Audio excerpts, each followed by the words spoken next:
ఎస్హెచ్ఓఏపీ TV ప్రేక్షకులకి నమస్కారం. మనం ఈరోజు గురువుల గురించి చెప్పుకుందాం. అయితే గత వీడియోలో మనం సద్గురు యొక్క లక్షణాల గురించి క్లుప్తంగా మనం చెప్పుకున్నాం. మనం ప్రతి విషయము కూడా చిన్న చిన్న విషయాలతో చెప్పుకుంటున్నాం. ముందు అంటే ఒక్కొక్క దాని గురించి ఎంతో ఉంటుంది. ముందు అసలు మనకి విషయం పరాణాన్ని తెలిస్తే, ఇంట్రడక్షన్ తెలిస్తే ఆ తర్వాత ఆసక్తిని బట్టి మిగతా వాటిని తెలుసుకునే ప్రయత్నం చేయవచ్చు. అయితే ఈ గురువులు కూడా చాలా గొప్పగా ఉన్నట్లుగా మనం శాస్త్రాల్లో వాటిలో చూసాం. ప్రతి సంప్రదాయంలో, ప్రతి సిద్ధాంతంలో కూడా వాళ్ళకు గురువు, గురు పరంపర అలాంటివన్నీ కూడా ఉంటూ ఉంటాయి. అయితే ఏమైపోయిందంటే ఇప్పుడు ఇది కలియుగం. ఈ కలియుగం వచ్చేసరికి ఏంటంటే పాపం అనేది పెరిగిపోతుంది, పుణ్యం తగ్గిపోతుంది. అందుకని పదార్థాలలోనూ తేడాలు, గాలిలో తేడా ఉంటుంది, నీటిలో తేడా ఉంటుంది. ఇలాగే మానవుల యొక్క బుద్ధిలో కూడా తేడా అనేది కనిపిస్తూ ఉంటుంది. కలియుగం కనుక పాపం బాగా పెరిగేటువంటిది కనుక, కలియుగంలో ధర్మం అనేది ఒంటి పాదం మీదనే నిలబడి ఉంటుంది కనుక మనకి ఎక్కువ నెగటివిటీనే కనిపిస్తూ ఉంటుంది అన్నమాట. అది అన్నింట్లోనూ ప్రవేశించి గురువుల్లో కూడా ప్రవేశిస్తుంది అన్నమాట. అందుకని ఏంటంటే గురువులు కూడా సరైన వాళ్ళు దొరకరు. గొప్ప గొప్ప గురువులు ఉన్నారు ఈనాటికి కూడా. కానీ ఏంటంటే మనం సరైన మార్గంలోకి రాకపోతే చాలా ఇబ్బంది పడతాం. అందుకని చాలామంది చాలా చోట్ల వెళ్తూ ఉంటాం, అనేక సంస్థలకి వెళ్తూ ఉంటాం.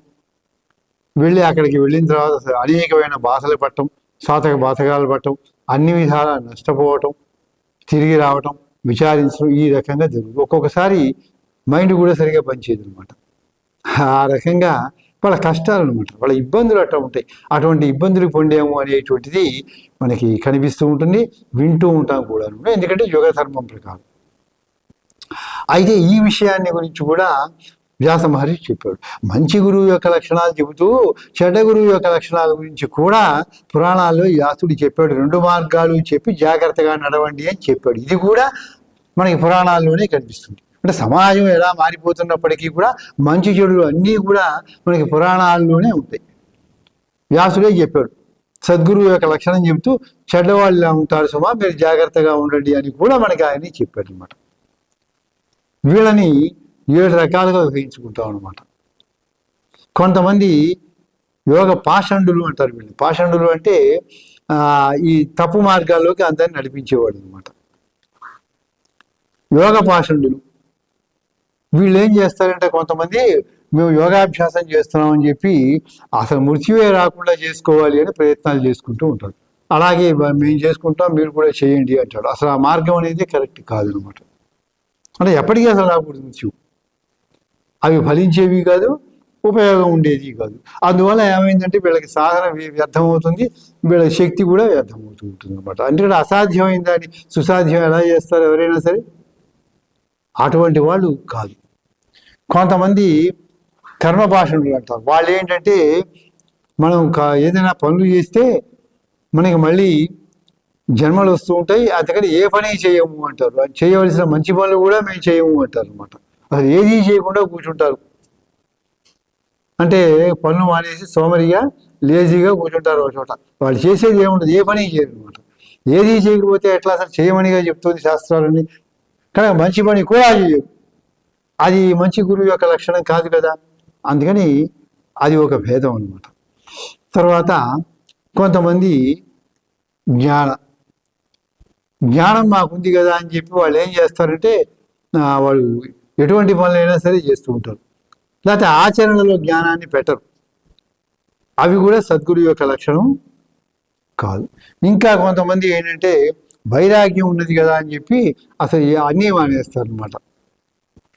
వైరాగ్యం గొప్పది అంటే ఏ సందర్భంలో చెప్పారు, ఎప్పుడు చెప్పారు అనేది ఒకటి ఉంటుంది ప్రతిదానికి. అది వైరాగ్యం అవుతుందా, లేకపోతే వైరాగ్యం అనేది ఆభాసమా తెలుసుకోవాలి. అవి చూసుకోకుండా వాళ్ళు ఏం చేస్తారంటే అసలు చేయవలసిన కర్తవ్యాలు కూడా వదిలేస్తారు. అది కూడా సరైనటువంటి పద్ధతి కాదు. వాళ్ళని వైరాగ్య పాషణులు అంటాం. అలాగే ఇంకా కొంతమంది అసత్శాస్త్రాన్ని చదువుతూ ఉంటారు. ఏవి సరైన శాస్త్రమో అది చదవకుండా ఇతర శాస్త్రాన్ని చదవటమే వాళ్ళు చేస్తున్నటువంటి తప్పు అన్నమాట. అది తప్పు.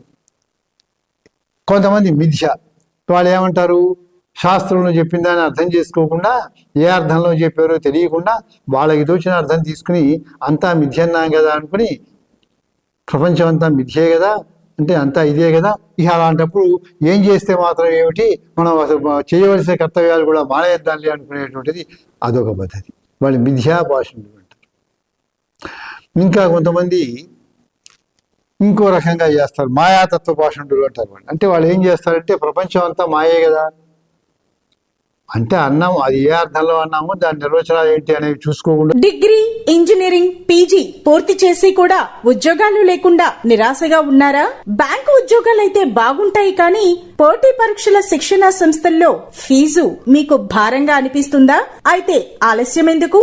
మన వెనిగండ్ల ప్రక్కనే ఉన్న కౌండిన్యపురంలోని కౌండిన్య ఐఏఎస్ అకాడమీలో హైదరాబాద్ నుండి అత్యున్నతమైన ఫ్యాకల్టీతో ఆర్థిక భారం మోయలేని వారికి సేవాభావంతో లాభాపేక్ష లేకుండా కేవలం మంచి ఫ్యాకల్టీతో అతి తక్కువ ఫీజుతో నిర్వహించబడుతున్న మన ఐఏఎస్ అకాడమీలో చేరండి, చేర్పించండి, ఉద్యోగం సాధించండి.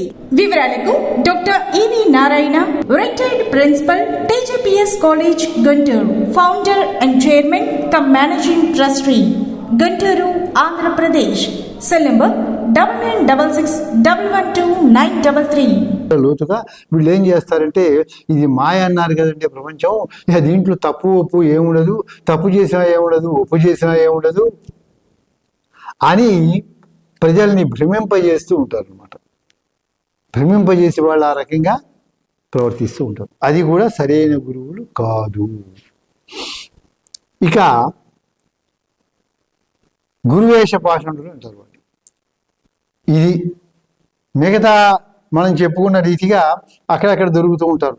అయితే ఈ గురువేష భాషణులు అంటే కలియుగంలో ఇది ప్రధానంగా ఎక్కువ మంది కనిపిస్తూ ఉంటారు అనమాట. అంటే గురువులాగా వేషభాషలు ధరించి వాళ్ళు అన్ని రకాల పాపాలు చేస్తూ ఉండి ప్రవర్తిస్తూ ఉండేవారు కొందరు ఉంటారు.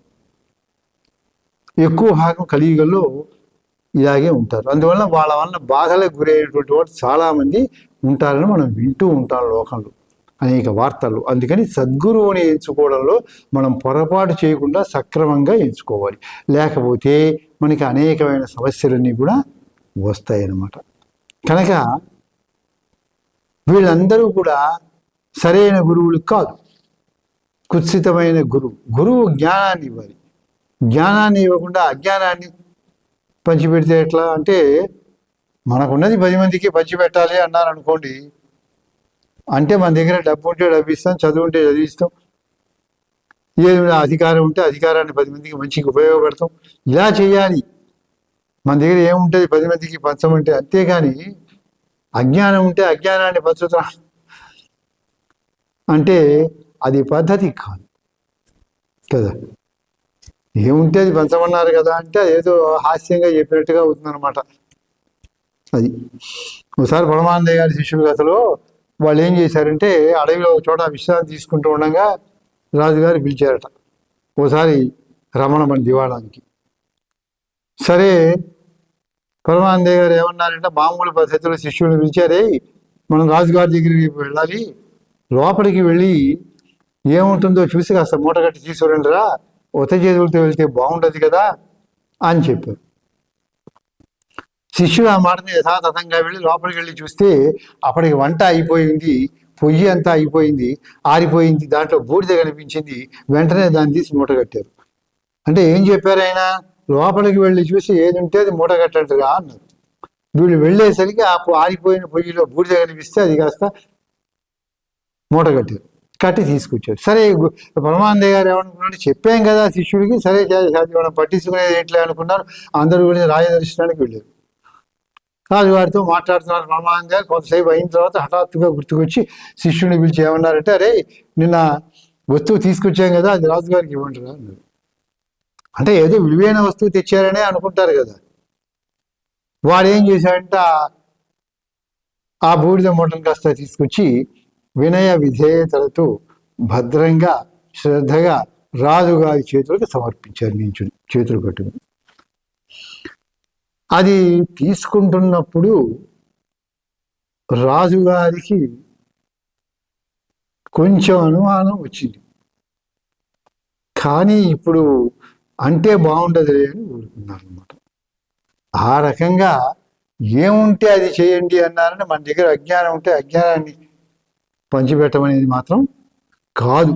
కనుక ఇటువంటి గురువుల్ని ఆశ్రయిస్తే శారీరకంగా, మానసికంగా, ఆర్థికంగా, బుద్ధిపరంగా, ఆలోచనాపరంగా మనకి అనేకమైన ఇబ్బందులు వస్తాయి. అవి కలియుగంలో మనం చూస్తూనే ఉన్నాం. కనుక ప్రజలందరూ గుర్తించి ఉండాలి అని చెప్పి ఈ విషయం నేను చెప్పింది కాదు, పురాణాలలో వ్యాస మహర్షి వారు తెలియజేశారు. సద్గురువు ఎలా ఉంటాడు, కుచిత గురువు ఎలా ఉంటాడు అని కూడా పురాణాల్లోనే ఉంది. అవన్నీ చదువుకోవాలి, మనం తెలుసుకోవాలన్నమాట. ఎందుకంటే గురు రూపంలో సరైన వాళ్ళు ఉండరు అని అది వాల్మీకికే తెలుసు. వాల్మీకి మహర్షి చెప్పాడుగా మొట్టమొదట. ఆ రావణాసుడే జంగమదేవర వేషం వేసుకుని వచ్చాడుగా, అప్పుడే చెప్పాడు, ఆది కవే చెప్పాడు ఆ విషయాన్ని గురించి. కనుక సద్గురువుల్ని ఆశ్రయించండి, జ్ఞానాన్ని పొందండి, లాభాలు పొందండి, కుసిత గురువులు కాదు అని చెప్పి అక్కడ పురాణాలలో పెద్దలు చెప్పినటువంటి విషయం ఇది. స్వస్తి.